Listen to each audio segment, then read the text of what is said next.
Welcome everybody to GCU Esports Week 3 of CLOL. I am Ben Krug, one of the casters for today. And I'm Parker Kobe, and I'm the other caster for today. Today we're going to see GCU's own play against the University of California, Santa Cruz, the Slugs. Definitely a very cool mascot. Yeah, I'm very excited to see kind of how this game pans out.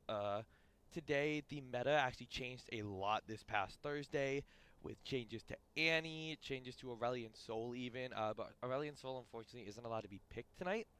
As CLOL is not allowing that pick till next week to give people kind of a chance to play against it and get used to it. But there was a bunch of changes like melee supports, to Annie herself, to actually a stat in the game called tenacity even. So there's been a lot of changes recently, and I'm really hoping that those changes come into effect today. Absolutely. How do you think this is going to affect the competitive scene in the long term? I think it's definitely going to affect the idea of melee supports. Okay. Melee supports have been kind of almost outclassed by range supports and enchanters recently. You've even seen some like random supports like Jin support come in and out. But really, I'm hoping to see some of those engaged supports come back because those engaged supports cause the big fights. Just go in, lock someone down, basically make a person almost unplayable for an entire fight. Mm. So I'm hoping that that comes back. I'm guessing Annie is going to be a huge part of the meta. She has some of the biggest lane control with a level 1 point and click stun. Only champion to have a level 1 point and click stun in the entire game. And she gets it off of spawn. So it makes lane a lot harder for the enemy mid laner. It makes invading easier even. So it's a lot of just huge changes. We should be getting a new draft here soon. Uh, and I'm really excited to see what GCU Esports has to offer us today. Absolutely. No, I'm very excited to see just how they play, as well as the University of California. Just see them really get into it. Yeah. Cause you're roommates with one of the players, correct, for GCU Esports? Yeah, so my suite mate is actually GCU's own Milky Goat. So I know he's the support for GCU. So I'm excited to see him perform today. And yeah, I've met the rest of the team as well. All very cool guys. So it's pretty legit. So I would love to kind of see just so because with GCU starting right now, they're 0-2. They could definitely use a win to kind of get back into the season, get like going in CLOL. But honestly, this is a team that's actually until CLOL, I don't think they've ever really played like as a 5-man. Hmm. Because I believe last semester we lost between last semester and this semester when we won the NEC, we lost a top laner and our mid laner. And I think the mid laner was a huge loss. He was a huge part of the team. He was an amazing player. But I think the new one, Senkrad, he's extremely good. He's played with the team before.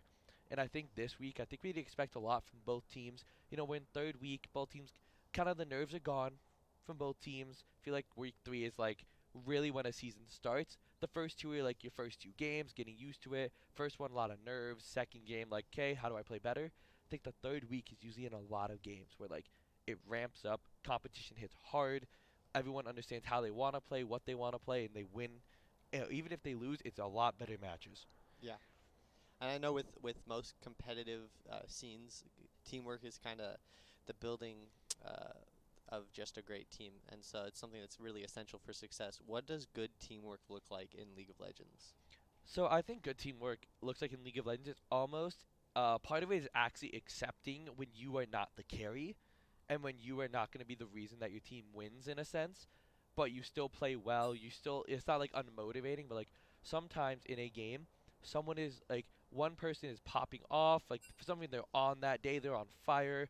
Someone gets really far ahead in league. It can be very hard to catch up.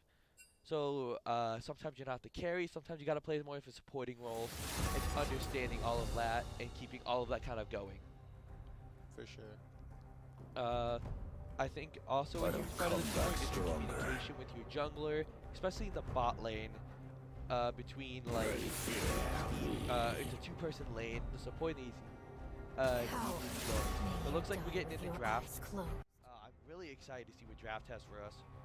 So it looks like we're getting through the last ban phase. So it looks like for slugs, we have a Kaylin, Sejuani, Karma, Cassidy, and a Cassante. Those are I'll actually be funneling.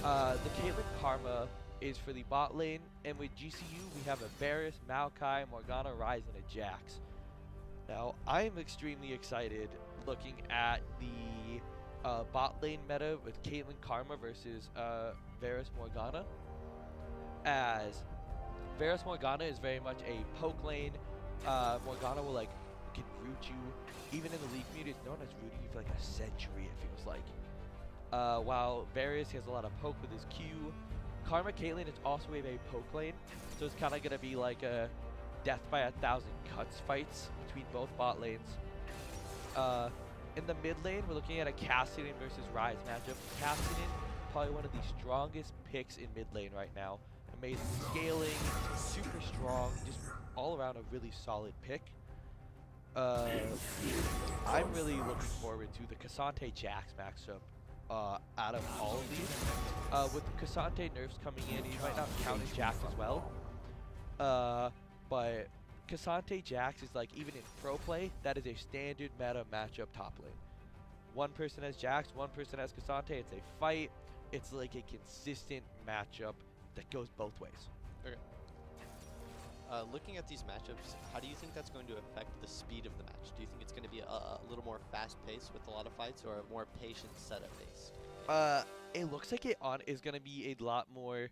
For the slugs, it's definitely going to be a little bit slower, looking to catch someone out, and it looks like they're almost going to like, especially with a Sejuani, because Sejuani R is such a huge team fight changer. It looks like Sejuani is going to want to get a pick, have Cassidy go in with Cassante, have Cassante almost pull someone out of a fight with his R, and then Caitlyn Karma from a distance just hitting until GCU's down. Perfect. And then, honestly, what I'm really liking is I want to see that bot lane matchup be. I think that's going to be so volatile. I think both junglers are going to play around it with having a Maokai jungle, which is one of the most meta junglers right now. It's a tank jungler, does a lot of damage, does a lot of magic damage, has a lot of lockdown. I think it's very much going to be a who can get to that dragon first, or that baron first, and who gets that vision set up.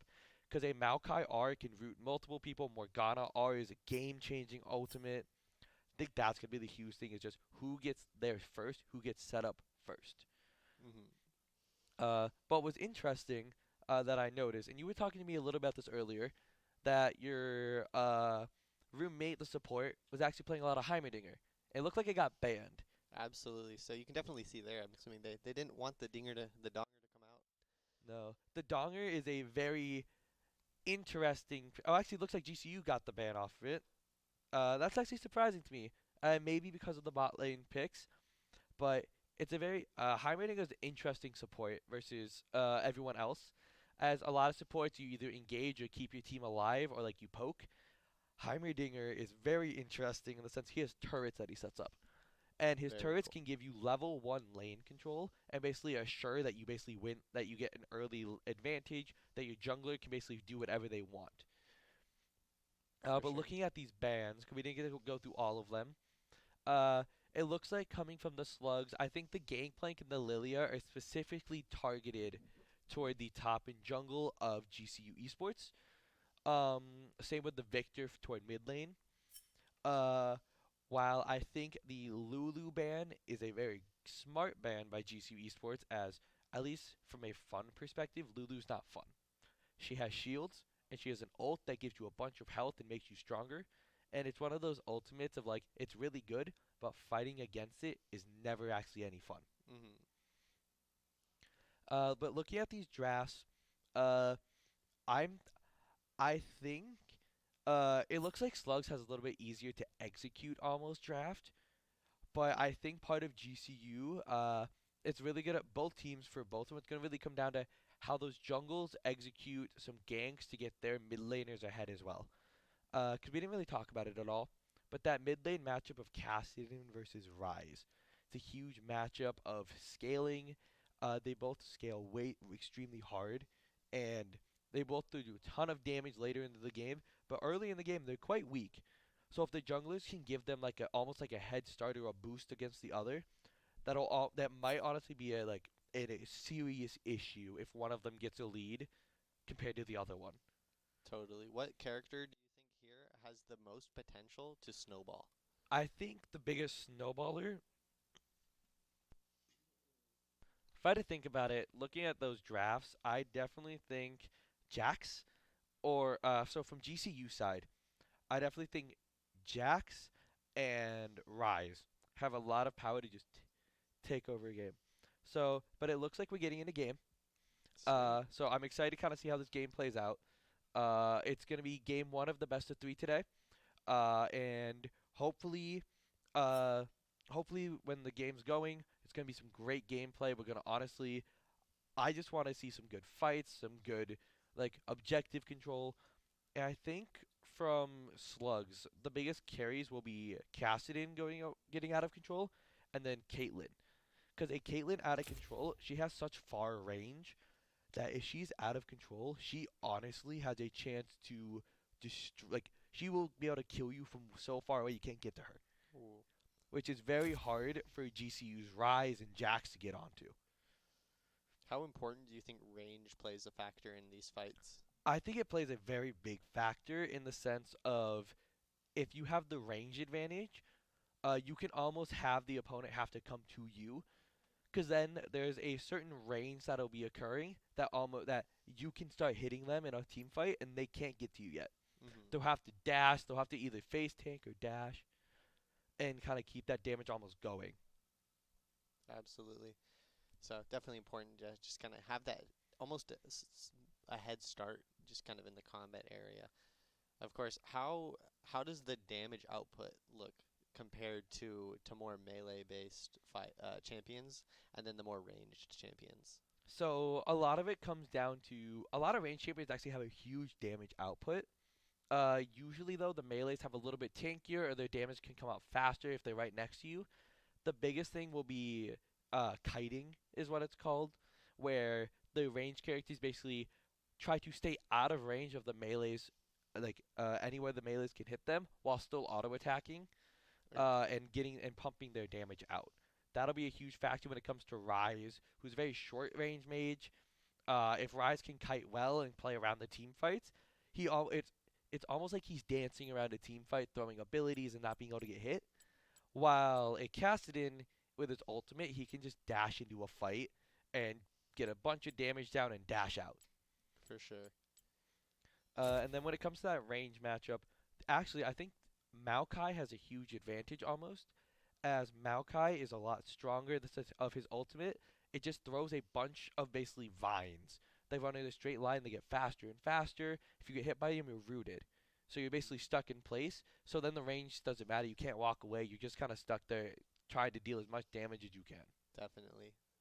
So probably sounds pretty tough, just not being able to move. It gets really frustrating as 'cause as a top lane player, CC and like range champions are some of the most annoying because I'm trying to fight them, I'm trying to get on them to protect my team, and I just can't. They're just too far away. Hmm. And that's where the CC comes in, and that's where the huge team fighting part comes in. Is a lot of the meta is the supports keep their ADC alive, while the enemy team is trying to get to the enemy ADC in the mid laner, trying to basically. The biggest thing is getting to the damage source and taking it out. Yeah. What role do you think just like player endurance has on these matches? I know these games can go a little longer, and I can imagine that it could be easy to get burned out just playing a game for so much time straight. I think what matters the most is mental durability. For sure. Whether if you're playing the game, you might be losing a little bit, or even if you're winning and like you get a bad fight, you get picked, you might have done something that you didn't even mean to, and it kind of is frustrating. Is keeping a mental head like cool, just keeping it going, knowing that you still have a chance to win and not really giving up is huge. For sure.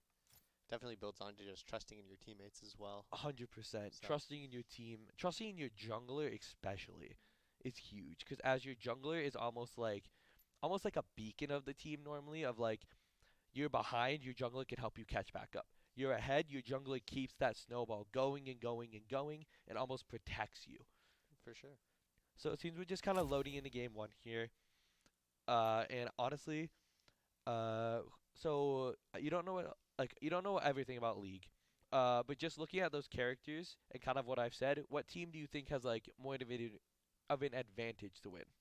Of course, coming from GCU, I am a student here, and so naturally I tend to root more towards GCU.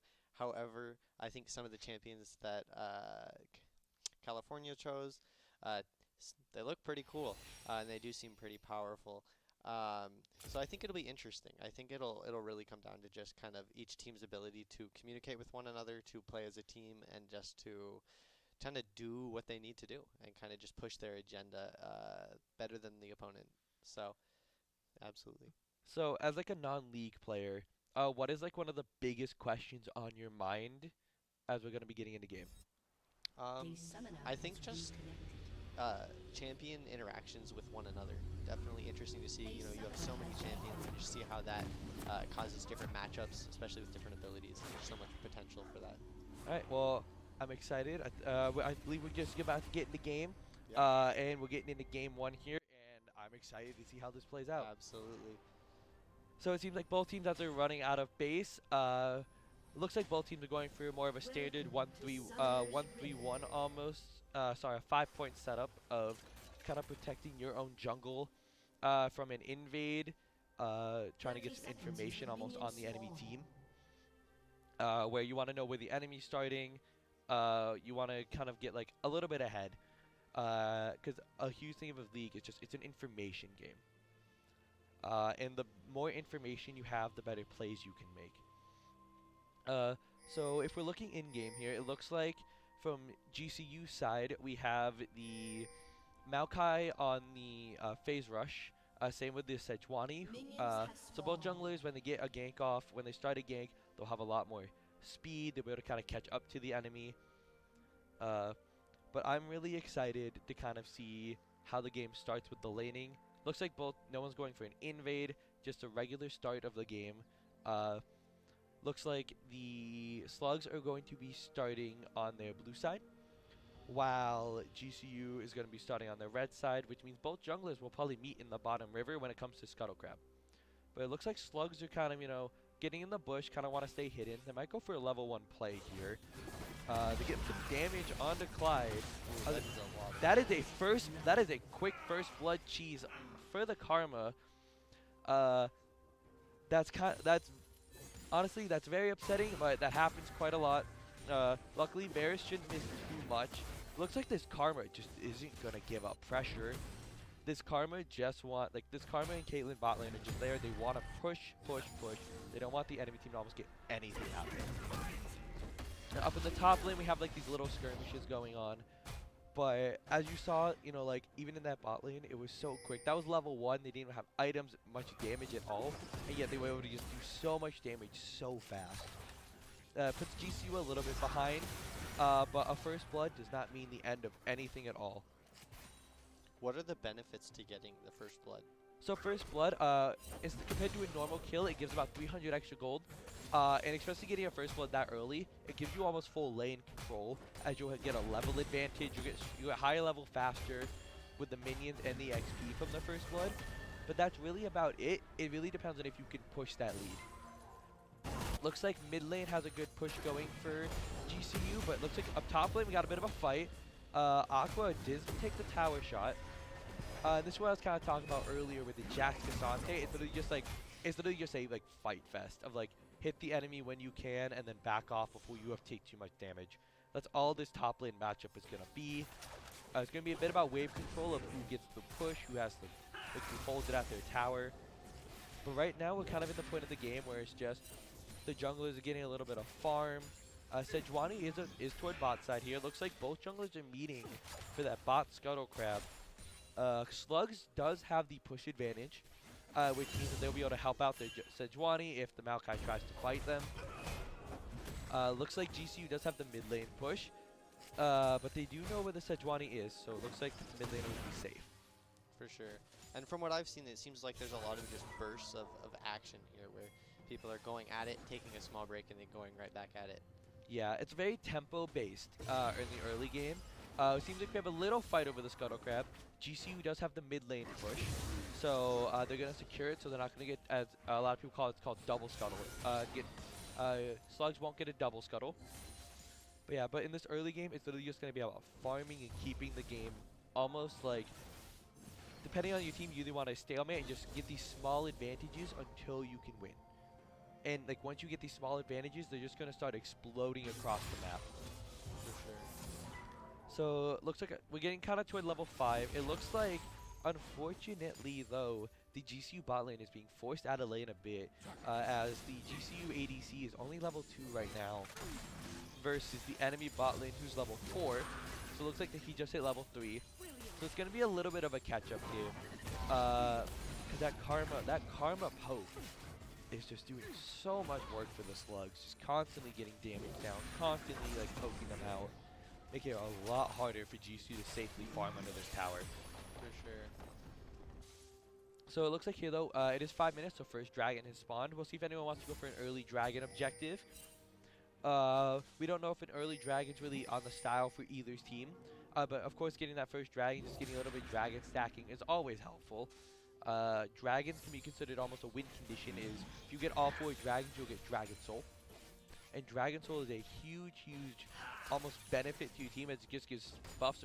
Every dragon just gives buffs across the board. So we got a little skirmish top lane, not much going to come from it. It looks like the Milky Go is actually kind of going for some deeper vision. Looks like Aqua wants a fight. I don't know if he really should take it though, as Cassante's got a lot of damage coming out. So yeah, it's just really going to be a game of back and forth, who's gonna slip up first and give the advantage to the other team. Absolutely. And how important do you think just momentum is in these games? I think momentum is absolutely huge. Because if your team has the momentum and like the proper like tempo for behind moves, you can get to objectives first. You can almost take objectives without the enemy team having time to react. You can get to your lane faster. Even if there's like a small skirmish, if you can react faster and have the better tempo, it almost it'll make a huge impact on which team will win. As getting to a fight before the enemy, where it's a 3v, where you have 4 members, they only have 3 there. That member advantage is honestly, even if you're at a deficit, can bring you back into a game. But it looks like here, just give me a normal continuation of laning phase. Not much huge is going to happen.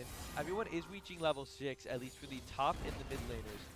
So they all have access to their ultimates now, which will be huge in a fight of, because some champions like Jax may beat the Cassante before level 6, but Cassante's ultimate is just so strong that it can actually cause him to win in the fight if used well. Same with the Kassadin having his main ability almost as his ult, where it's his teleport. It's a very short cooldown, but it costs more and more mana the more it's used in a succession. Looks like blue team though, Sejuani's actually just going to sneak that dragon. So first dragon's a cloud dragon, so not the most important dragon in the game. Going to the slugs, but just getting that dragon stacking early is always helpful. And as we can even see, there's about a 1,500 gold lead forming for the slugs just for getting tower played to the dragon in that first blood. And looks like the bot lane is getting level 6. Caitlyn's just going to use her ult immediately as poke. And it really just looks like the game's kind of almost going to a little bit of a snail's pace of just poke around, get some damage done, reset, keep it going. Because if the slugs can continue this, they're building a gold lead very slowly but surely. So I think GCU definitely needs to find a little bit of a way to almost not get back into the game, but like build up some tempo, build up some momentum to get something started. For sure. And I did see the Milky Goat running a little low in health. How does health regeneration look? So health regen is very difficult in this game depending on your champion. Especially because it usually doesn't regenerate as much unless you're actually in a fight. But it looks like top is going all out. Cassante using his ult. Aqua has to flash over the wall. Luckily, it looks like Jax actually got to save his ultimate. So Cassante, so for the next fight, they may be huge. But because of that fight with Jax losing, looks like the slugs are actually going to get the Rift Herald. Now, an early Rift Herald, it takes about 2 to 3 plates off a tower, which is worth a lot of gold. That is about like 480 gold that you can get in the pockets of 2 people. Which, even if you look at like the gold lead, looks like GCU is actually going for a gank. You get the flash out of Karma, and get the flash out of Caitlyn. Karma goes down, so like that's the power of like a jungler coming in for a gank. Though, like the gold deficit was slowly ballooning, but GCU was trying to get a little bit of it back, just try and take some control back over this game. For sure. Definitely just an aggressive little push there. Absolutely. And it was successful. You know, they did get one of the guys. It looks like Sejuani is coming in though for the gank. They get the ultimate out onto the Milky Go. It looks like the Varus is going to go down. Can the Morgana trade? It does not look like it. So even though GCU got that one advantage, the second that the Maokai left, the Slugs just, saw the opportunity to go back in, get a return kill. And actually, the Slugs got more out of that as before it was the mid laner of GCU who was helping with the gank. But for the bot lane perspective, where GCU's bot lane was already behind, this Herald is going to entirely take a tower. It looks like I'm going to come close to it. They may take the full tower here. They may attempt to. It's going to be a lot of gold in the pocket of that Carmen, of that Caitlyn.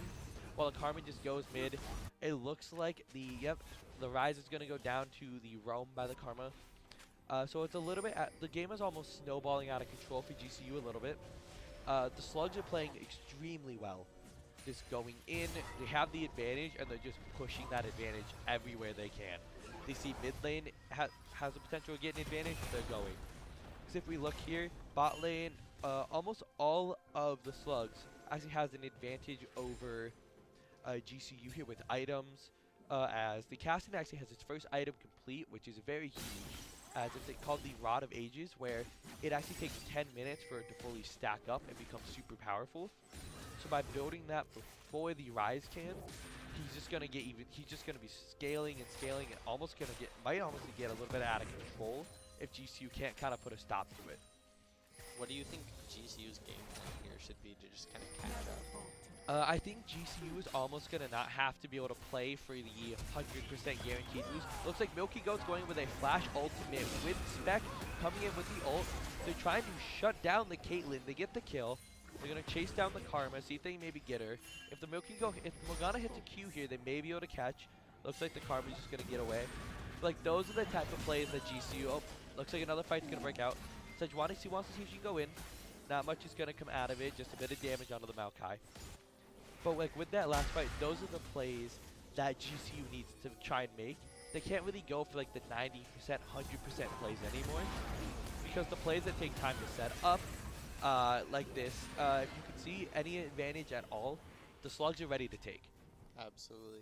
They're always there to clap back over these interactions. So it seems that GCU might honestly just going to have to start going for like the 60% plays. These like plays that they're not safe. They're not going to be like the most calculated plays, but if they work, they can get them back into the game. Because at this rate, it looks like they're slowly just bleeding out, giving resources over to the Slugs. For sure. Up in the top lane, we have a little bit of a skirmish. Cassante is just going to try and poke the Jax out a little bit, try and get some more tower plates, as tower plates are going away in about a minute and a half. And once those are gone, they're gone. You can't get that gold back. Okay. So I think one of the biggest things is going to be, we have a little bit of a fight. You can even look at the level difference now for GCU versus Slugs, where the enemy mid laner is 2 levels ahead, the enemy top laner is a level ahead, the enemy bot lane is actually more kind of even in levels, in the sense of the GCU ADC is higher level than the Slugs ADC, but the Slug support is higher than the GCU support. It's kind of how bot lane balances out, as the Milky Goat has been roaming a lot just to kind of get his team back into this game. But it looks like the second dragon has also been picked up. That was a fast dragon take for the Infernal.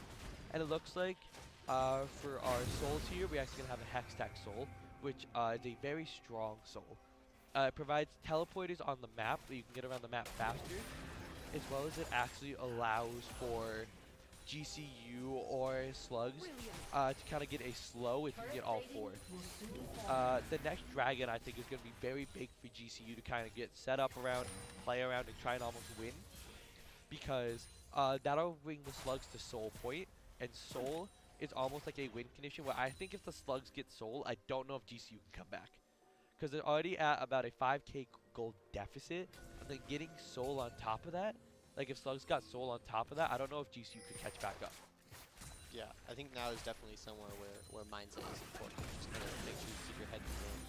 Exactly. I think right now GCU kind of needs to play it a little, almost not play it slow, but they need to find these chances where they have 3 people to go pick off 1 person of slugs and then just get out.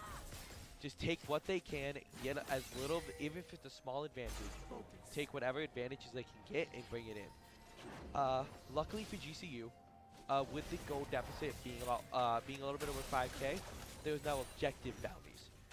So GCU will get 250 gold extra if they take one of those outer towers, split along the team. So each member will get about 50 extra gold, which isn't a lot, but can snowball really fast if you take multiple.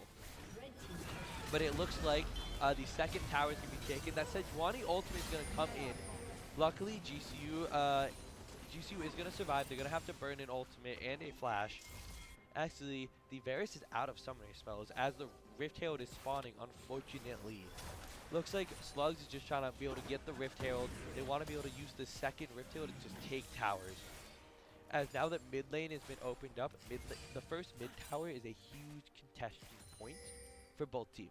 Because once you take it, it gives a lot more access to the enemy jungle, the neutral objectives, and it makes it a lot harder for the enemy team to move up, as you need more wards, more vision score to even catch up. Okay. And for ultimates, how does that recharge? So ultimate's on a timer. So every ability is on a bit of a timer. Ultimates, depending on the champion, like Kassadin is a very quick charge, but it costs a lot of mana the more you use. But stuff like Sejuani ultimate, Maokai ultimate, they have a very long cooldown. But the most important cooldowns to kind of track are the summoner spells. Because like one of the most important summoner spells, it seems like Jax is in a bit of trouble though. Looks like Jax might be going down here, trying to get a trade on the Cassante, can't quite get the damage out. That was an amazing come up by the Sejuani to shut down Aqua in a potential fight where Cassante was in danger. And I think really the MVP of this game for Slugs is definitely going to be right now the Sejuani. As that Sejuani is almost locking the enemy team down where the Slugs bot lane got a little bit of an advantage. The Sejuani was coming in making sure that the Slugs bot lane could keep that lead going and is pushing every single lane's advantage. And that jungler is doing an amazing job.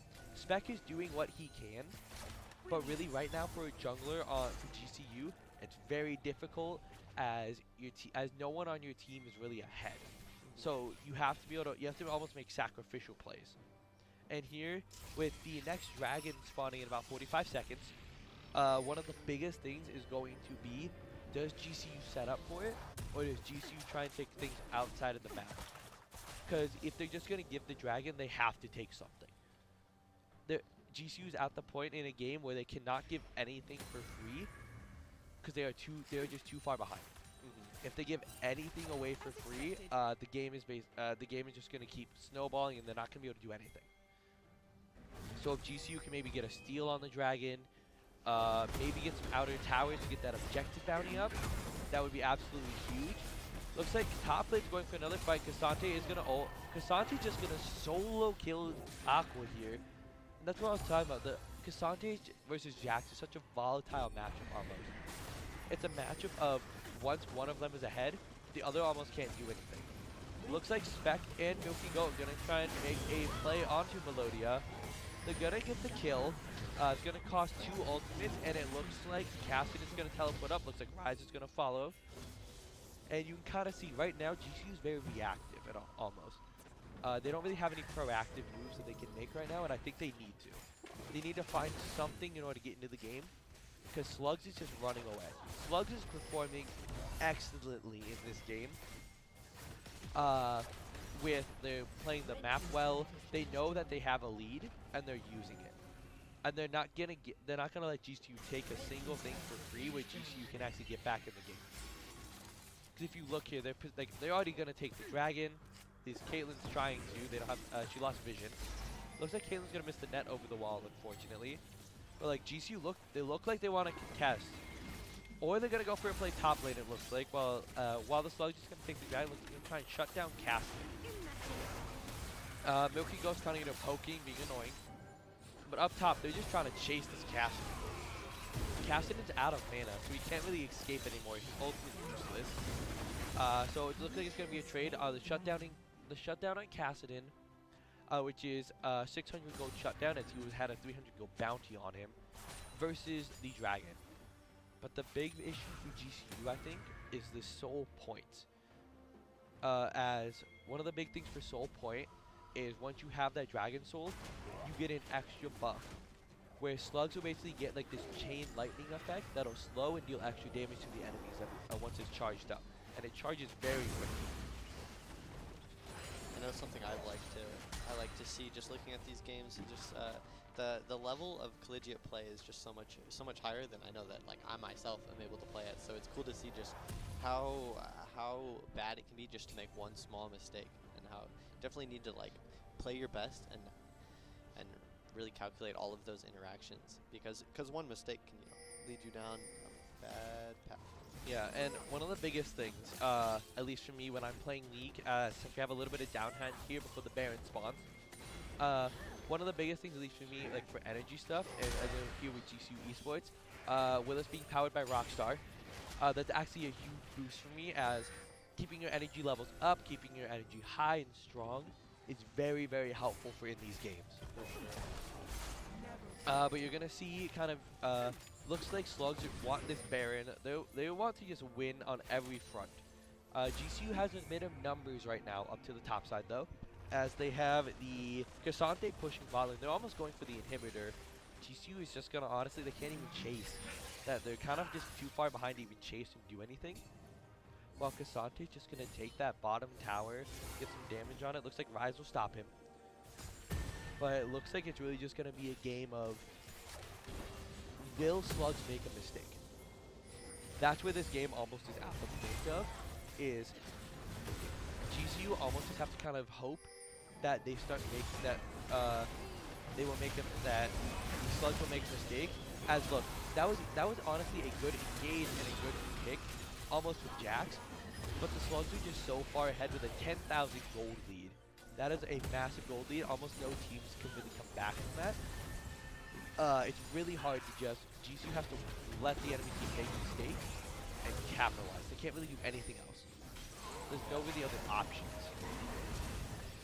Yeah, it seems like a big fight here. We got three on blue side of it. It does not look very favorable for GCU team. What are your thoughts? Yeah, so the really hard part is Slugs are breaking into GCU's base almost. Luckily, they could defend the inhibitor, as once that inhibitor goes down and those super minions start spawning, that is going to be very difficult for GCU to defend while trying to have any map control at all, which is amazing for Slugs. Because we're at the 22-minute mark into the game. Looking at these item builds, you can just kind of see like the gold leads popping up. Sejuani has 150 gold bounty. Caitlyn has 150 gold bounty as well. If GCU can get some of those shutdowns, it will be absolutely massive in hopefully pushing them back into this game. But a 10k gold lead, even in professional level play, is super hard to come back from. As the item, just the strength deficit is insane. Because you can even, if you look at the top of the board here, there's 7 towers destroyed. Like Slugs has taken 7 towers down. Well, GCU hasn't taken a single objective on this map. No Rift Herald has been taken. As Slugs is actually starting up the Baron here. I think that's a very smart play, very strong play. They do not have the Castle in here, but Castle is teleport. It looks like GCU honestly might contest. They might have to contest. But it looks like the fight is just going in the way. So actually, GCU is fighting back. You see Rise is kind of getting damaged out, but the ADCs are down. It's down to GCU. It looks like the fight's just over. That might honestly be the game-ending play. It looks like Slugs honestly might be able to just go down mid lane and honestly end the game. If they can't end, they have options with Baron, Soul, as only GCU's Aqua has the chance to defend this, as it's a 3-person advantage pushing in.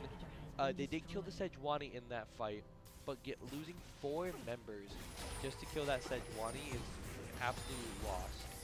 And like even there, where GCU had the fight at the beginning, they were getting a good advantage. They just couldn't continue. Just how big this goal deficit is. Something I've even heard it as described as is basically at this point, Slugs are basically beating GCU with their bag of money. they're literally just beating them because their wallets a bit. Yeah. That's honestly what it's down to right now. What kind of mental preparations and notes do you think GCU should be making right now, just for this next game perspective?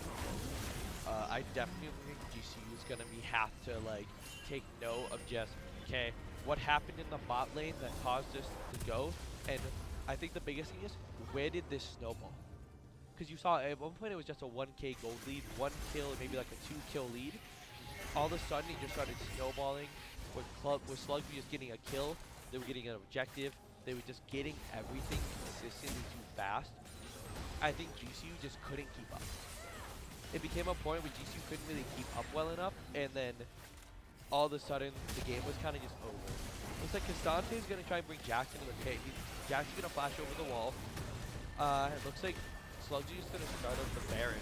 As GCU can't really do much as Sejuani goes over the wall, and that's just the fight. Looks like Aqua might be able to get something back here in the turn. The fight, it looks like Slugs might be going a little bit too deep in which way they wanted to fight, but here comes Caitlyn. Mike might be able to shut it up, but that Caitlyn's flash keeps her alive. And this Caitlyn's just going to run down the Milky Goat. She's going to buy a little bit of time, but Cassidy's going to admit that the quadra kill and an ace for Slugs, and that's just going to be the game. That is unfortunate for GCU. Definitely see them all just kind of go down there. Yeah, so that's a really tough. That's a really tough. Like this game is a bit tough. I think for GCU on the mental side. Slugs played absolutely phenomenally. They did amazing. I think they drafted well and they knew how they wanted to play the game. Expect you to try to play the game, but Kalen's gonna get that pentakill.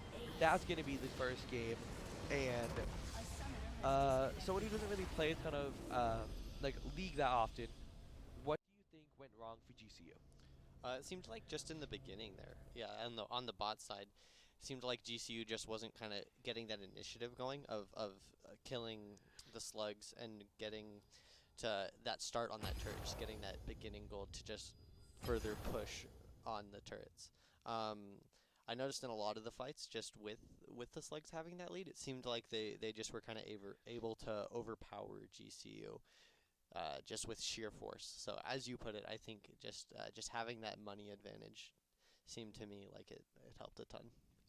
I definitely agree with that. Because one of the hard things I think it is that I don't know if GCU executed their game plan the best, in the sense of really what happened was because since we're going into a best of 3 series here, luckily both teams have a sense to go back.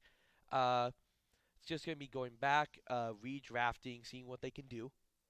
I really think GCU kind of needs to regroup, play more to their play style almost, as they looked almost a little bit uncomfortable. But in my opinion, and I kind of want to ask you too, what do you think the Slugs should do going into next game?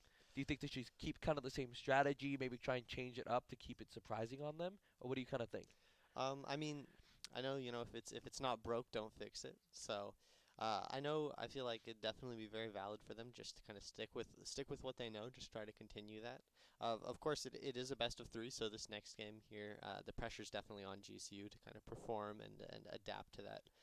One thing I want to ask you is, I know you play on the same map every game, and I know small things can change, but how do you think that affects just a set where you have multiple games?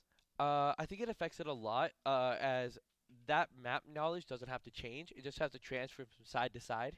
As I believe GCU is going to be on the blue side this time compared to red, which it changes pick order up a little bit. And actually, I believe in pro play, depending on what region you are in, what side you are on actually increases or decreases your chance of winning. Really? As I believe, blue side typically has a higher win rate than the red side. Really? Just because of how the game is played. And actually, I believe according to like psychological studies, technically blue is seen as more strategic and like calm, kind of like a game like you're thinking through, you're planning everything out. While red is almost more aggressive, more like emotional, and it doesn't always affect it as like always, but that's kind of like a little psychological fact about it. Yeah.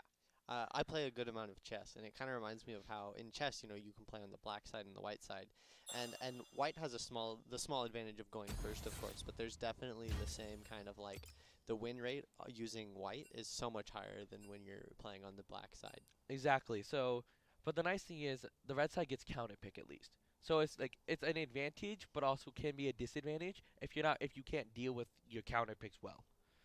But while we have a bit of a break here, I do want to say that with GCU Esports we are powered by Rockstar, which is honestly amazing. Absolutely. They power a lot of what we do. They enable a lot of us to do what we want. The energy drinks are phenomenal. Oh yeah. And then we also, I would like to give our sponsor Kane a shout out. Kane's helps actually keep us fed. For even our team members and everything helps a lot. Absolutely.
All right. Welcome back, everybody. We're gonna get started with game two draft here in a minute. Uh, So that first game though, I think it was very interesting. I'm very excited to see how GCU and Slugs actually change up their drafts. Maybe ban that Sejuani that was kind of just taking over the entire lane. For sure. I think, especially these bands, it's like this time between matches, just the time to kind of communicate, kind of strategize. You don't really have to worry about the pressure of being in a match, and at the moment, you kind of get that time to really think out what your options are and what the plan is. Yeah, so like, 'cause I know you play a lot of Smash Ultimate. In that type of game, where, so kind of like similar to drafting, almost you can like ban people. You do Uh, ban stages, you yeah, ban stages. Yeah, and so that like definitely goes towards just the strategic aspect of the game and like what stages do you want to go to, what do you not want to. Just like here, you're banning characters. exactly. So it looks like for Slugs in GCU, looks like the really difference in bans so far. The only difference is that the Karma is now banned by GCU. And it looks like uh So it looks like Slugs did have the first pick. They grabbed a Caitlyn first pick, did amazing in lane. That Caitlyn was doing very well. But GCU Esports seemed to grab a Nautilus Jin. And I really like the Nautilus here for Milky Go, as that feels like his playstyle of go in, get damage done, we are the ones fighting. However, by picking that, they give up the Morgana and the Maokai. And that Maokai pick is just such a strong jungler. It's probably the number one picked ban jungler in all of pro play across all regions. But it looks like the counter, we do have a Viego coming out.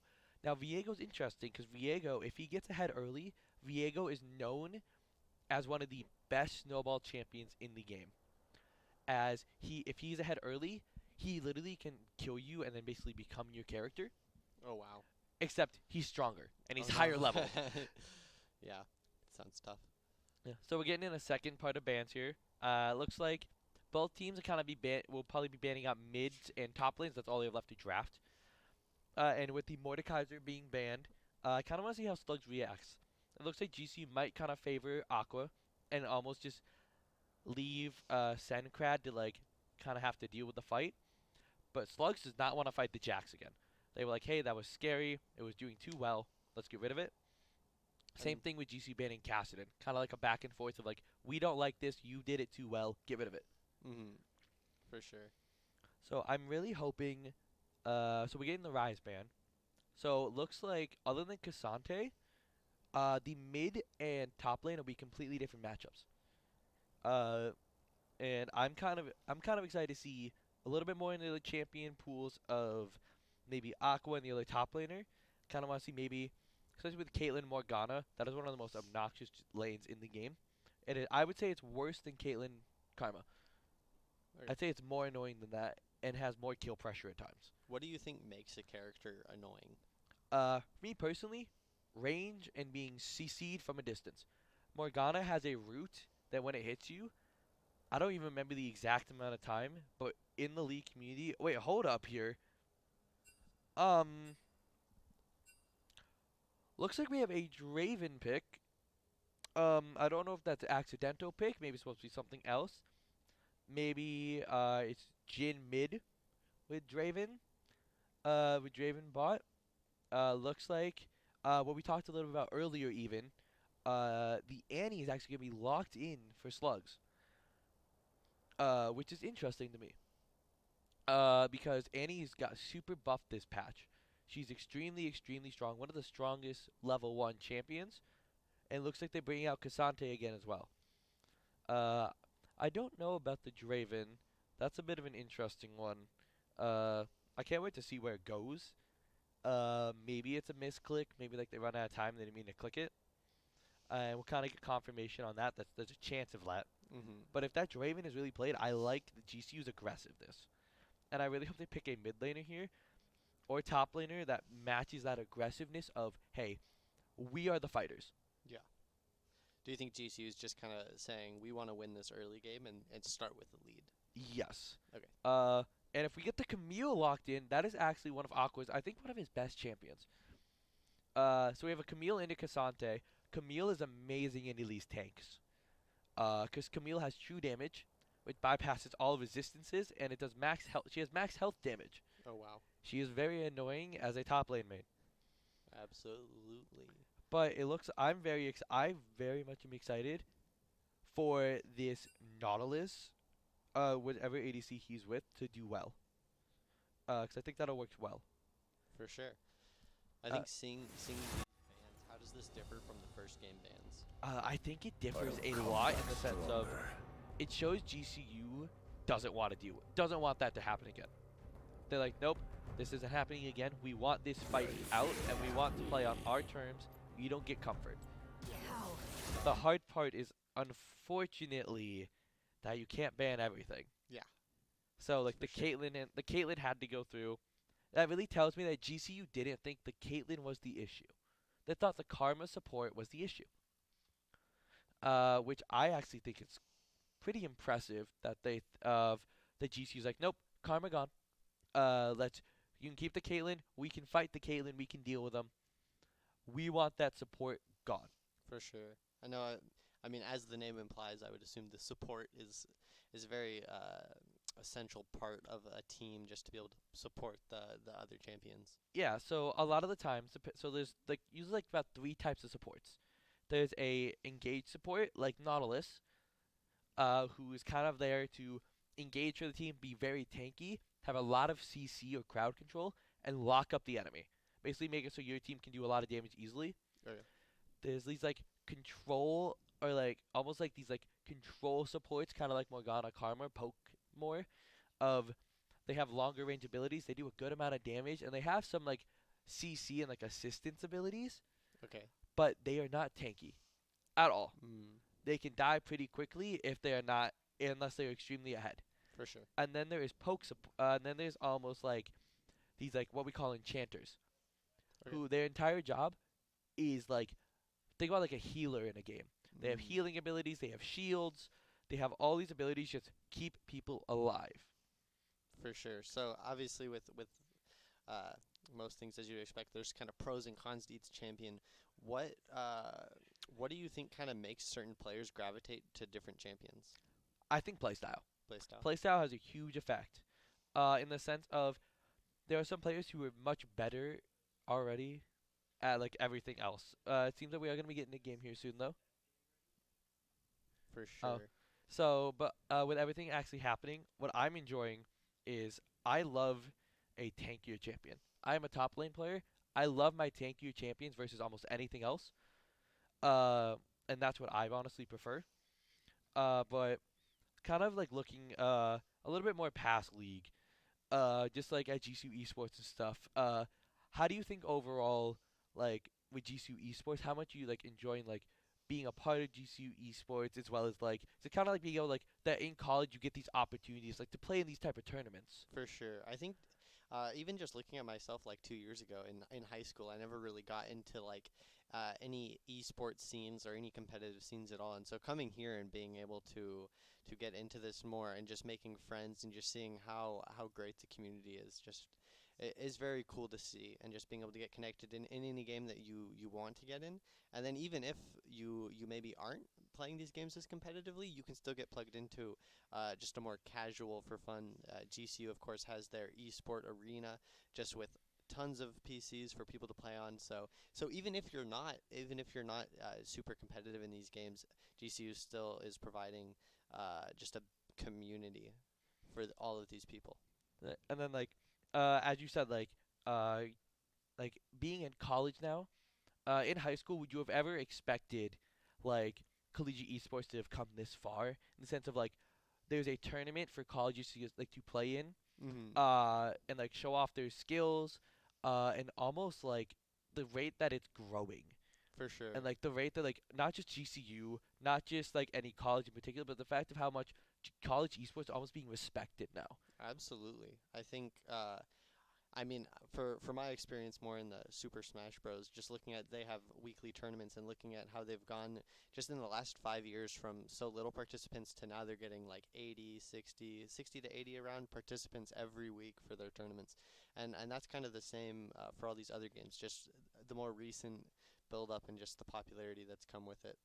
I know that some of the teams getting scholarships, which is something that hasn't really been done before, and so it's been cool just to see one that we're getting the funding for this, just because it is gaining popularity and we are growing as a community. So what I'm thinking a lot is like with college esports being such a big scene now, honestly, uh, not even just like for our school, for any school, but in general, do you think this will actually affect professional level play at all? Like, because it used to be like through solo queue that you got ahead of, like that, like you used to do stuff. But now you have collegiate like fields with tournaments, like professional, almost professional seeming tournaments. Mm-hmm. Do you think that will affect like professional level Smash Bros, professional level League of Legends at all in like the future? For sure, because I think these players are getting the support that they need to really get to that next level. And so you go from being in high school where you are playing more by yourself or just with your friends, and then it can be hard to kind of really go from that to like a professional competitive scene. And so making that transition to through a college esports like we have here, and then also that there's in other schools. I know there's also just certain colleges such as GCU Esports runs high school tournaments. Definitely just to give support to those high school students as well. And I think one of the coolest things is like I don't. One of the reasons I've like said it multiple times is the fact that GCU Esports is powered like by Rockstar. For sure. The fact that collegiate esports are being sponsored, like being like sponsored by something like Canes, and we have like this power. Uh, and that's honestly insane. 'Cause, as we're gonna get into as game two here, I'm really excited to see what both of these schools have to offer. As Absolutely. I think both schools have, I think GCU has more they can show, and I think it would be amazing to see a huge fight break out between the two and have a bit of a closer game. Absolutely. Let GCU show off a little bit more, but also I don't want Slugs to back down. Mhm. Because I think, especially if you're like a fan of Slugs, you're rooting for Slugs. That is a huge morale boost as well. Oh yeah. Especially after seeing that first game, I know they're definitely going to want to keep that momentum they have. Yeah. So like now that we've loaded in the game here, so yeah, so it looks like the Draven pick was an accident pick. It was meant to be an Echo mid, not a Draven. Draven and Echo and like Champ Select are very close. Looks like Slugs here are going for something interesting. They look like they almost might be going for an invade with Annie. She has a level 1 stun that is point and click, means you can't dodge it. Ooh. She clicks you with her ability. If you get in range, you're stunned. Can't do anything about it. Looks like GCU is getting a little bit of an aggressive ward by the Milky Go and then going to back and buy something called a sweeper, to spot out wards. It looks like Slugs were kind of hoping to catch the enemy out, get something, but it looks like they're not going to get anything. So they're just kind of going to reset, and we're going to go back to almost how last game started. Hopefully, maybe not as aggressive from Slugs instantly because they don't have as much damage because Karma's level 1 is extremely strong compared to Morgana's. But so we're going to kind of see if it's going to be, as aggressive of a game.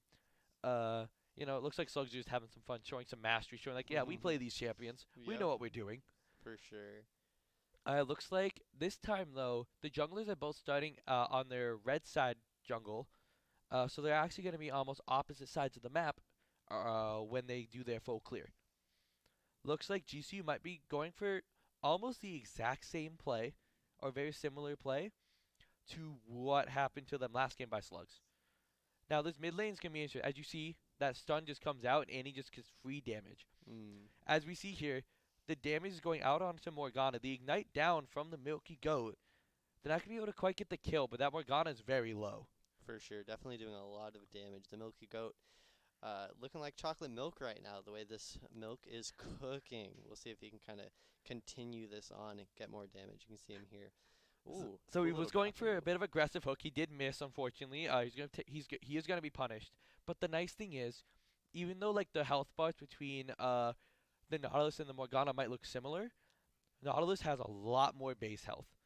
It looks like in this mid lane, unfortunately, this Echo going into a ranged matchup like Annie, he cannot do like anything until level 3 because he just cannot approach Annie as he doesn't have enough damage to out damage her auto attacks and her ranged abilities. Mhm. And that's like a standard mid lane matchup of if you're melee and they're ranged, you literally just sit back, wait a bit until the enemy either makes a mistake or the wave is to you, then you catch up.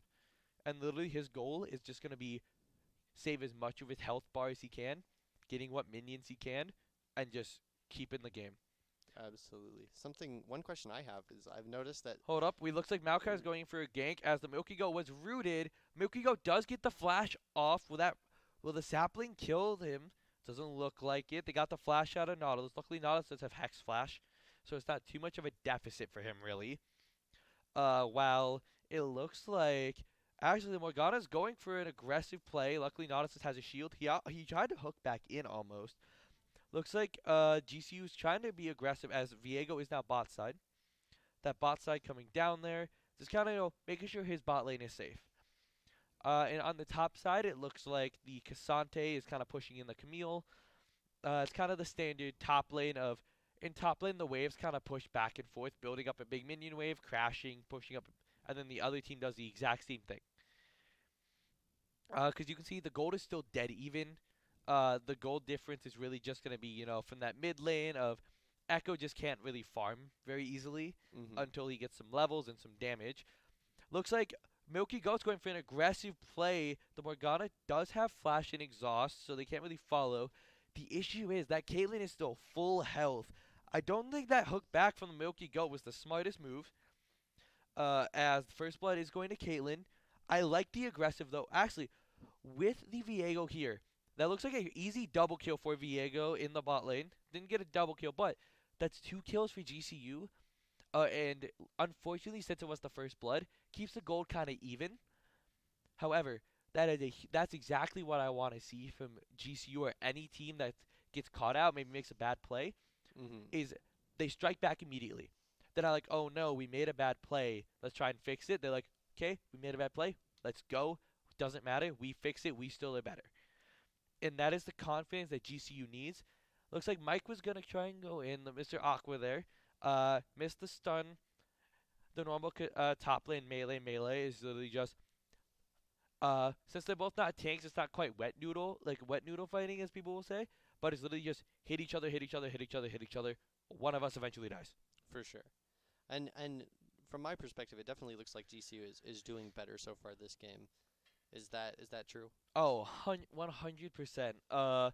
It seems like Spec is a little almost more comfortable on the Viego into the Maokai than how he was on the Maokai into a Sejuani. Which I think is very important as uh, comfortability not just with who you're playing but who you're against is very important.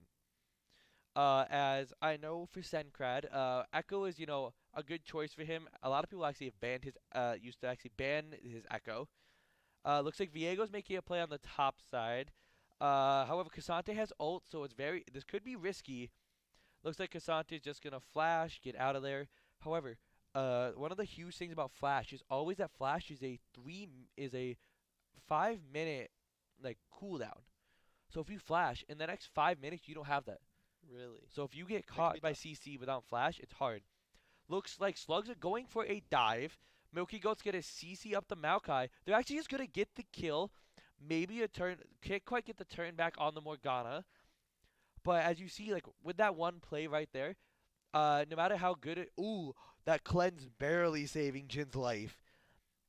Like it looks like I'm loving this from both teams. Both teams are not backing down. Hmm. Looks like the Annie is actually gonna get caught out, gonna kill Spec. To trade for mid laner for jungler. Uh, and this game is just staying dead even as GCU has a little bit. Slugs have a little bit of like a like push advantage, some farm advantage, but GCU is keeping that even with the kills. Except it looks like the Milky Goat did just get killed down in bot lane. Looks like it was very aggressive. Morgana's health is extremely low. It's just this looks like this game is literally just gonna be this bot lane fighting back and forth and back and forth and back and forth. Who For can sure. get the lead? As both ADCs have 2 kills. One ADC has died once. The Jin has never died, but Nautilus has died twice. While Morgana has only died once, kind of keeping it even. If this game were to go to a more late game situation, what team do you think is more prepared and suited for that based on just their champions? I think GCU has a much better late game, largely thanks to Camille and Viego. As Camille can do so much damage once she gets some items under her belt. As you can even see the trading now. She didn't really trade much back, but that one Q just did so much to Cassante's health. And GCU has the tempo. They're gonna be getting this dragon. I don't think Morgana's gonna be able to steal it. Looks like GCU's gonna secure the first dragon. That's an ocean dragon. How you actually talked about last game, what kind of health regen? Ocean dragon helps with health regen and kind of makes it so you can survive a bit easier in a fight. Absolutely. Sounds Milky, very helpful. it's very Ocean dragon is considered almost one of the best ones. Solid. Uh, so as we kind of see, there's a little bit of a gold. The gold is a little bit blooming, but Milky Goat going in looks like Milky Goat's gonna actually get caught out because Sencrad just isn't there in time, and that's what we kind of talked about a little bit. Is that numbers advantage is huge. As if that was a 3v3, it might have been a 1-for-1 trade. Not or both teams would have backed off.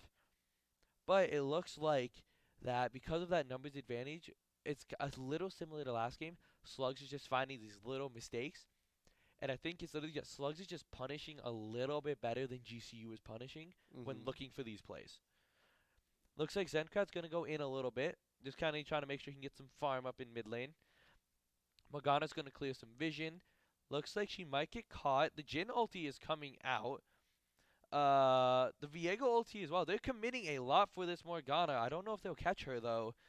That might be a risky play. She does Ooh. live, and actually, Slugs turns that fight around as GCU just oversteps. Sencrad is gonna get caught. He's gonna have to ult out. And I think Sencrad's dead here anyway. And like that's the type of plays that while yes, GCU's playing very aggressive, they just kind of get punished for it. As if you want to play aggressive, you have to play it extremely, extremely well. Mm-hmm. Yeah, definitely no margin for error, it seems. But if you see like up in the top lane, Aqua's almost doing his own thing. Top lane's almost known as like an island half the time, as it's a 1v1 almost only, where your team doesn't really interact with you as much. Mm-hmm.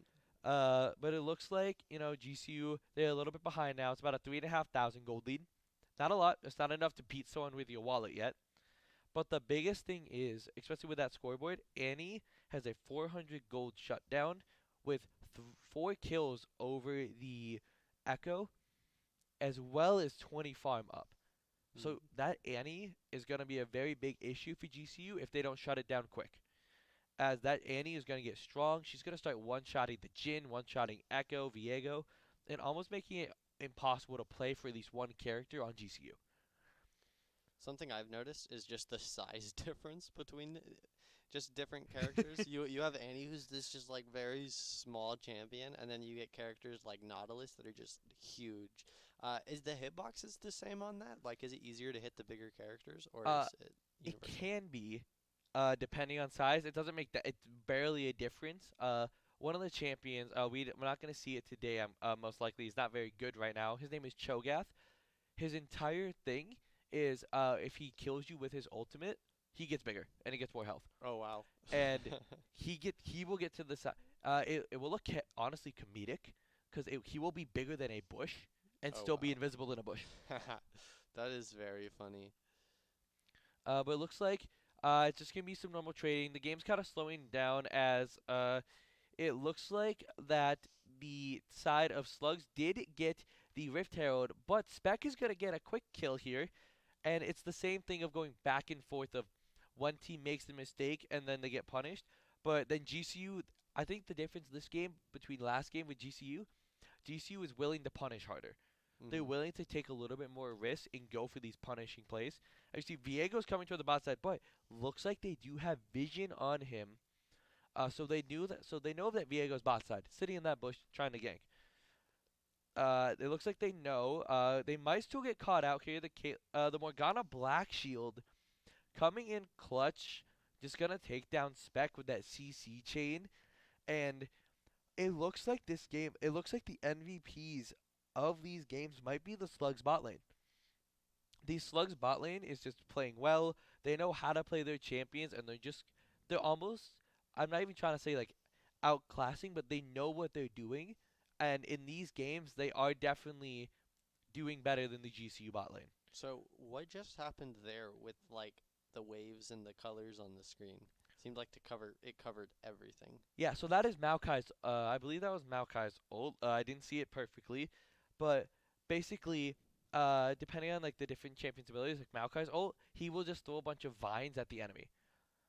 Uh, I didn't fully see. I didn't see the actual ultimate itself that was used, as well as if you talk about the little tendrils coming out of almost Morgana, that is her ult. Where if you're in a certain radius of her, when she activates it, she can keep it on you, and then it will stun you and do a lot of damage. It's a very strong ultimate, and it can change a lot of a game. Also, so have any of the Look, turrets been looks like we destroyed have yet? a full fight going up top lane. Both champions, at least Cassante used his ult. Looks like Aqua is just trying to back out, waiting for the ulti to end. Might go back in once that ulti's over. That's kind of like a timing window of like once it's over, he's free to go back in. Spec is here, and looks like GCU's top jungle is gonna get a kill. But no turrets have been taken yet. A few turret plates. Um, and it looks like this game is definitely going to be going into a late game, as no turrets have been taken. All the turret plates are gone, so these first towers will definitely fall a lot faster now. I haven't seen the Rift Herald be used. I believe it was picked up by the Maokai for slugs. Actually, no, it was picked up by Cassandra, who was just killed. So he has about half his timer left on that Rift Herald, so he wants to drop it as soon as he can. Take top tower, take mid tower, just kind of balloon a little bit. But bot lane tower has been taken. Uh, the bot lane tower has just been taken by the slugs, which makes the bot lane able to walk more. As you see, they can take Viego's jungle and not really be super punished for it, as they not as safe. Maokai ult is coming out. It is gonna lock up the Maokai and the Jin. The Jin is gonna have to cleanse, and the Nautilus is gonna go down. And unfortunately, it seems that the jungle power of the jungle plus the ADC for slugs both games has just been extremely powerful. And as we see here, that's the power of Morgana root. She locks you up. She places that little pool underneath you, which just damage every second. And then you kind of just, if you're rooted by her Q, you're just stuck there. Hmm. You're just stuck sitting there taking damage. You can't do anything about it. Yeah, sounds very frustrating. It's one of those things of it's almost like in a fighting game when someone starts a true combo on you. But it looks Mm. like we have a Nautilus ulting. Nautilus just ulted, getting a quick kill onto the Maokai. GCU is coming back though. It looks like they're gonna get 3 kills here. The Cassante is trying to get out. Might only be 2. Let's see how this Nautilus hook comes. They are going to dodge it. Slugs are gonna take another tower though. Almost cross mapping, basically making sure that they're not getting nothing for when they're getting caught out. But that is 2 more kills for GCU, and I think that almost shows the power of the Nautilus itself. The Nautilus with this team comp there, even though they're behind in gold, Nautilus and them with that numbers advantage just kind of showed up, took the kills, and didn't risk anything because they had the damage and they CC'd the enemy damage long enough that they couldn't do anything. Hmm. I'm assuming in most situations it is better to have just more of your teammates in a fight. Of course, I don't know if that's always possible in situations. Usually, yeah. So usually, a lot of games you actually play for numbers advantage, where cause you don't want to be dropping minion waves for no reason, cause that's just losing gold, losing experience. So a lot of times people will push out a wave, so that the enemy has to go like basically catch the wave and farm it, and then go for a play. Cause then if the enemy is stuck on a different part of the map, then you have the numbers advantage. Looks like mid lane, not much is gonna be happening. It's kind of just like a almost like a poke battle of like they're gonna throw out abilities, try and catch someone out. If it works, great. If the enemy team avoids it, you don't really lose much. And it's kind of like almost like protecting the mid tower right now. Hmm. Looks like Senkrat's gonna go in on the Morgana. She is gonna get the stun off on him. The Maokai ult is gonna come out, root the Viego, but the Camille is just going in the back line. And even with all that damage coming out, all these members mid, all these ultimates, there's no death. Yeah, that's crazy. Sounded looked like a lot was going on there. But what team do you think kind of came out on top in that fight where no one really dies, or is it kind of neutral? It usually depends on the biggest thing is summoner spell usage and ultimate usage. So I'm looking at the cooldowns right now. I think it looks like that GCU came out on top for that as they only used one ultimate. Oh, that's the Annie I'm talking about. Yep. Annie kind of just shows up, she stuns you, and then she summons her Bear Tibbers, which will also stun you, and then Mm. it just bursts you down. And like Echo had his ultimate up where he can ult and get a chunk of health back, almost just like rewind time is what it does for himself. Mhm. But as you see, the Kaylin's just poking out GCU's Viego. But back to your question, it's really like whatever ultimates are used more, and whoever kind of gets a tempo advantage of even if no one dies, what team has bigger health bars still? Mhm. They can go for a play versus the team that had less health bars. Like all of GCU had to just reset there, which gives the chance for the Slugs to go get the second Rift Herald of the game. But with Dragon spawning in about 35 seconds, I want to see GCU go and prep it. With GCU having the CC with the lockdown, I want GCU to prep that Dragon, have the vision on it, start the fight, and make that fight start ahead of time. With Echo having teleport, the nice thing is Echo could teleport into the fight so he can go to a side lane and get some farm and kind of catch up a little bit. Mhm. So for these dragons and Rift Heralds, what is it? The last hit that counts? Yeah, so it's the last hit, and the biggest thing for the junglers have an ability called Smite, which does a certain amount of true damage, basically guaranteed damage no matter what, to the objective. Okay. And it upgrades as the game goes. So right now, Maokai Smite is actually does more damage than the Viegos.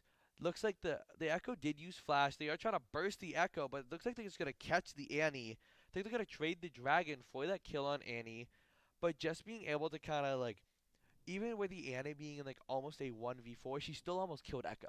That's crazy. Annie got super, super strongly buffed this patch, and it's showing. She's one of the best champions, I think, right now in the meta. How often do balance changes get made? So it's usually about once a week or once every other week, kind of keeping the game going. For sure. I don't actually pay attention to exact dates that they come out. I usually pay attention. They're usually not major. Yeah. Usually it's like, oh, this champ's a little too strong. Dial them back. Mhm. This champion's way too like weak. Let's buff them up a little bit. But Or very this, frequently. yeah, they're very. I do like how frequent they are. It kind of keeps the game moving. For sure. It is very solid. I think there's definitely games where if balance changes don't, happen too often, there definitely can be a character in a meta that just kind of sits there for too long, and it can make the game a little more annoying at times. I know for Super Smash Bros. At the moment, like there's a couple characters that are definitely better than others, and it can be a little annoying. Of course, it doesn't affect it too much, but I think it's cool to see just like the devs putting in work, making sure that the game is as balanced as possible. Yeah, and so the fun thing about League right now, so as we get into the 20-minute mark, the objectives actually change. Baron doesn't spawn till the 20-minute mark, and Baron is the giant purple worm that, uh, even in pro play, you will either win or lose games around it. Looks like Mm. Annie is going in here. She did burn Tibbers. They got three people up top lane here.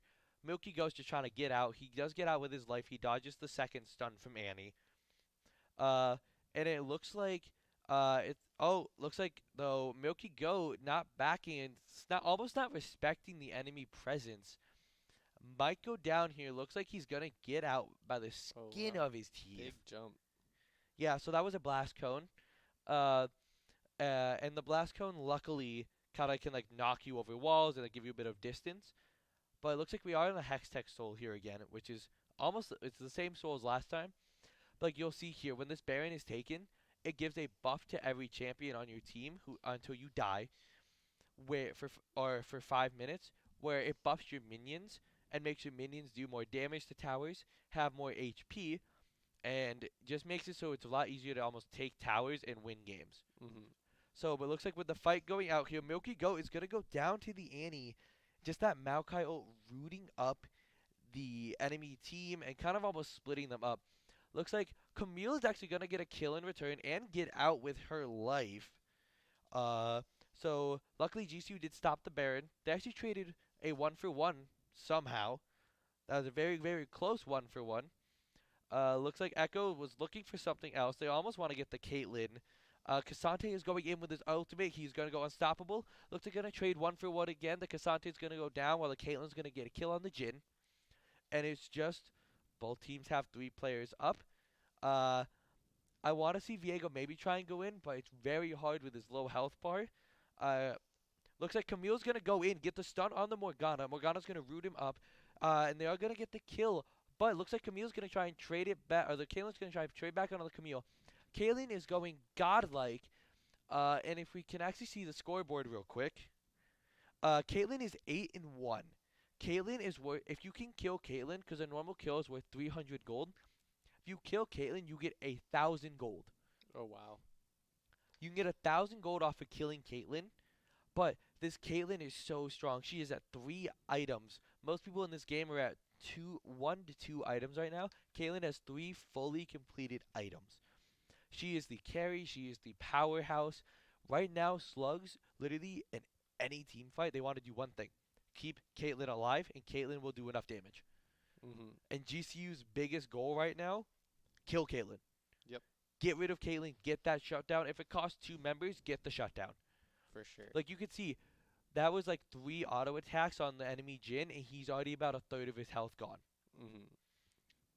And it's just a game of play around Caitlyn, and GCU's gonna have to kill that Caitlyn if they want anything. With this about 7k gold lead, it's gonna be very difficult. But the nice thing for GCU, with the Caitlyn being so strong and not being really tanky, the Viego has an ultimate that is unstoppable. Looks like they're going in on the Viego. Looks like Aqua's gonna go in on Annie. Camille's gonna ult the Annie. Just gonna have to walk out, trying to almost stop the fight. Milky Goat is gonna go down though. It looks like Caitlyn's gonna try and kill the Jin. They both use their Gale Force. Looks like, and the Maokai's gonna be killing Sencrad here. Echo's gonna pop his ult though, and it looks like Melodia is just gonna take down Sencrad. And it looks like the team of Slugs are just Melodia, Booney, and like Foster City are just keeping Caitlyn alive, while Dissimulate is just keeping the game running. Dissimulate just pumping out damage left, right, left, right, left, right, and keeping this game just where GCU can't really catch up. As this is the 3rd dragon for Slugs. They are on soul point.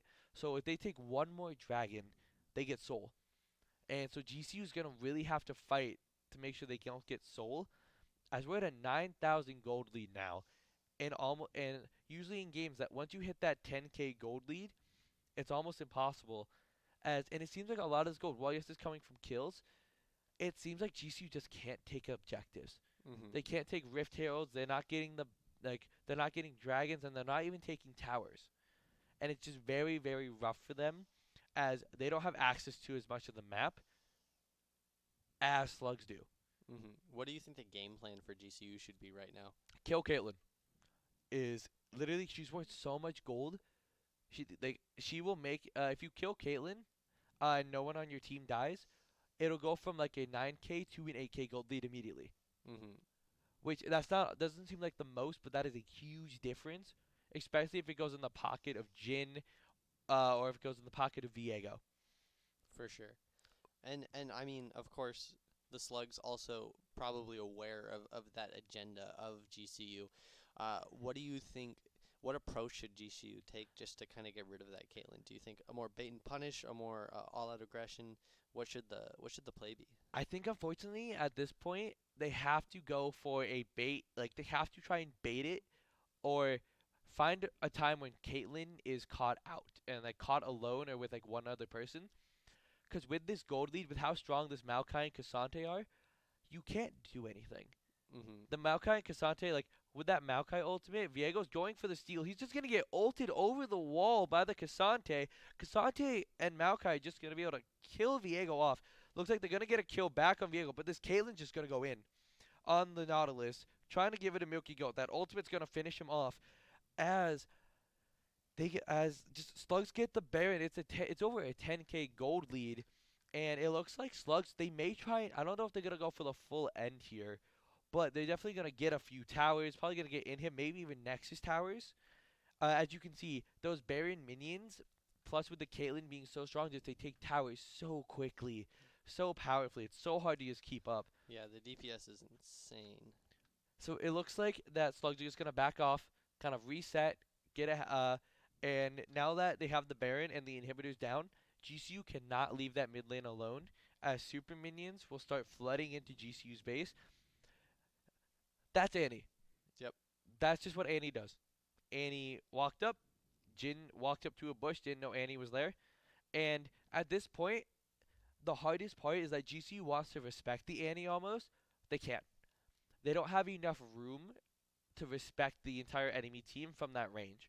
Like the Maokai ult into the Caitlyn, one shotted, like just one shot comboed Aqua. And really, it's just becoming a game of this really looks hopeless for GCU. As it was an 8K gold lead, now it is a 13,000 gold lead. Yeah. It is just spiral. Like once you take a Baron, you can spiral these games out of control. And like even the Maokai saplings and his E are just doing so much damage. GCU is struggling to almost like to be able to clear these super minions fast enough, which means that half the time they can't leave the base. Yeah, I know just looking at the levels now, like the Milky Goat level 11, and then we see like Dissimulate level 16. How like significant is that difference in levels? That is an extreme level difference. As each level, you can upgrade one of your skills and power it up. And since each skill is being powered up each level, and you can only power up your ultimate 3 times, but it gets massively buffed. But hey, we got to engage here. They're going on the Annie, but it looks like the Tibbers is going to block the Q from Nautilus. Luckily, they're going to get the kill. They get the shutdown. They don't trade anything. That's almost what GCU has to do. But look at this Caitlyn, fearlessly walking at 3 members of GCU and just going in. Mm-hmm. Like, the Cassante's there to support, and look at with the Morgana and the Cassante, they can't kill the Caitlyn. And that is gonna be the game-winning play. GCU had the right idea there. They went in, they saw Annie was alone, and they tried killing her. But Annie just lived way too long, and GCU couldn't do anything. Mm-hmm. So that's gonna be the game. That is gonna be Slugs taking this series 2-0 for week 3. Uh, I think both teams that second game much better from GCU, but I think the Slugs were just ready to play that game and came in today ready to destroy. Absolutely. They were on it the whole time. I think just looking at that first game, how much faster it went. And it wasn't crazy, but they definitely did carry that on to the second game. I think that momentum was huge, but as well as it just felt like Slugs was ready. I feel like Slugs was almost more ready to punish when GCU made a mistake than GCU when Slug made a mistake. For sure. How much do you think pregame planning is for these matches and the research that comes just even days, maybe even a week before the match happens? I think it's usually about a few days of like looking at the enemy team, kind of a little bit how they play, but a lot of it is planning your own composition of, well, I want to play this. I Mm-hmm. think our team should play this, and I think we'll do better with this. Uh, but I want to say congrats to Slugs. They did an amazing job. Absolutely. Uh, GCU did a great job trying to fight back, but Slugs just kind of took control of every game from start to finish. Didn't really give GCU a chance. What do you think about GCU's teamwork in those matches? I know, like we said before the matches started, just getting a little bit into the groove of things, just with a couple of the positions changing. How do you think they did? I think they looked well. I think the jungler Spec was playing very well against trying to help his team out. I think the issue was almost like like the enemy jungler, like the Maokai, compared to the Viego, just had it like was almost ready ahead of time Mm-hmm. at times, and it was the same thing for almost the entire team of Slugs versus GCU. It was like both teams were helping each other and playing and doing plays well. You could see it toward the mid game to end game. GCU was online; they were trying to get kills, but it was too late. Yeah. It definitely seemed like the bot lane was just a very pivotal point in both of those matches, just to see how aggressive the slugs were in the bot lane. Do you think that was kind of where most of the action took place? I think it was unexpected in the first game a bit more. Uh, I think I think the MVP is definitely going to actually have to go out to the Slugs ADC. He played well, and I think the biggest thing was that Slugs didn't like the Slugs ADC wasn't dying. It would Mm, be a close fight. He would almost be dead, but he would just barely play well enough to live. yeah. So it's And I think definitely that's one of the biggest like things that actually happened, and that surprises me a lot. absolutely. I think yeah, just getting to that point where you're not dying, just holding on to that. Just holding on to that life makes a huge impact, I think. Mm-hmm. And honestly, I think that's the biggest thing that Slugs could take away from this. But I think it was great games to watch. Absolutely. I think that's the end of everything for today. So thank you guys for coming out to Yes. watch. Uh, Again, shout out to Canes for sponsoring us, and I'm very glad that we are powered by Rockstar here at GCU Esports. So I encourage, if that game was a little bit tiring, I know, especially for both teams, I'd encourage go get a Rockstar and Yeah. keep your day going and just keep that energy rolling. Absolutely. Yeah, so this has been GCU Esports. I've been Ben Fernkrug, and I'm Parker Kobe, and thank you guys for tuning in.